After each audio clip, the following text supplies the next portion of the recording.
What's up, YouTube? This is Too Raw for TV. All right, so this particular video, I want to talk about how much more fraudulent LeBron James' third championship ring is than you remember it. Okay, there were a lot of things going on in those NBA finals which helped LeBron James, and we all know about the biggest help that he had, which was the suspension for Game 5. And he had help. He had help from the media. We all remember, I think it was Game 4, when Draymond Green, I think, what was it? He kicked them in the nuts region. This is before Draymond kissed this guy's ass for business and career and political reasons and status reasons. But this is when Draymond Green couldn't stand LeBron James. And Brian Windhorst and LeBron James conspired with the league to get Draymond Green suspended for Game 5 of that series. And for the first time in NBA history, we saw a suspension in the NBA Finals with Draymond Green missing a pivotal game for his team. Now, I'm the first guy to tell you that Draymond Green is not a Hall of Famer. But for some inexplicable reason in that series, Draymond Green was playing inspired basketball. Maybe because, he wasn't completely, at that time, locked into being LeBron's bitch. But whatever the case may be, he was balling. Remember when he played that Game 7, he had the game of his life. What was it? 32 points, 15 rebounds, 9 assists or something like that. Had they won that game, of all people, Draymond Green would have been Finals MVP. So him missing Game 5 was huge. For some reason, he was playing lights out basketball. And we know another thing that diminishes that championship, even though, they came back from a 3-1 deficit, I get that. But I can't equate their 3-1 comeback with, say, the Boston Red Sox coming back from 3-1 in 2004 against the Yankees. It's not the same because there are so many different injuries that hurt the Warriors. Andrew Bogut missed, I think Game 6 and Game 7 of that series due to a knee injury. Right? It was a terrible knee injury. And without Andrew Bogut, who was their best screen setter, along with Draymond Green, and he was a rim protector and a potential shot blocker and a lane clogger. Without him in the lineup, it totally changed things that allowed LeBron and Kyrie to all of a sudden now start penetrating to the basket.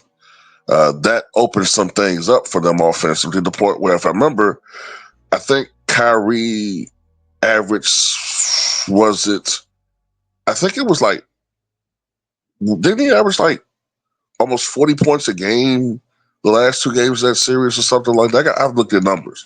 But that totally opened things up for the Cleveland Cavaliers and LeBron James.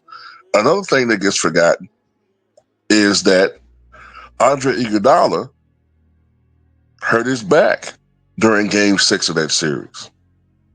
Andre Iguodala wasn't quite the same guy after Game 6. He hurt his back. And, you have to wonder if the back injury played a role into him being blocked from behind by LeBron James during that fast break situation, because his back had flailed up on him. And another thing that gets downplayed a lot was Steph Curry's knee injury. Steph Curry was hurt in that series.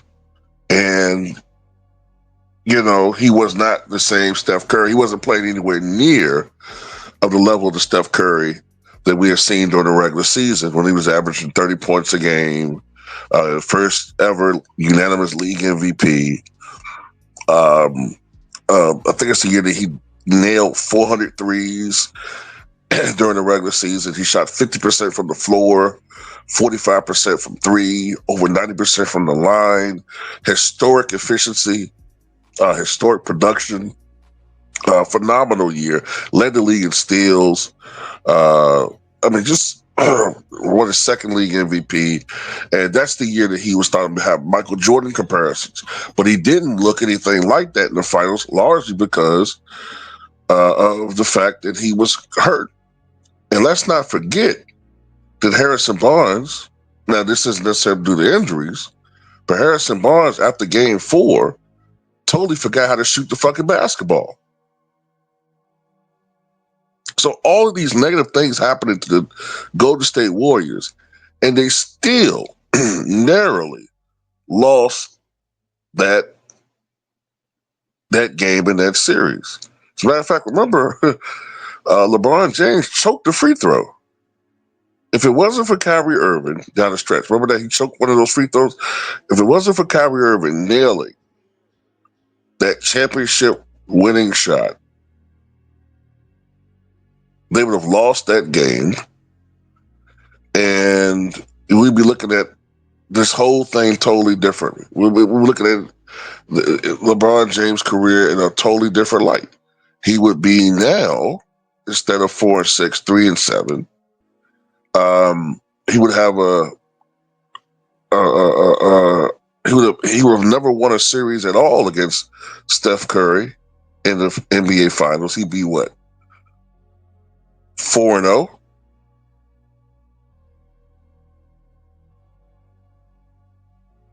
So yeah, man.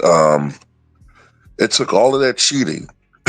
It took all of that rigging, sending the tapes to the league office and ESPN playing it nonstop, and to get a guy suspended and you still barely win. It's sad, you know. So that third championship is tainted as well. It's very tainted. But anyway, that's all I got to say about it. What you guys think?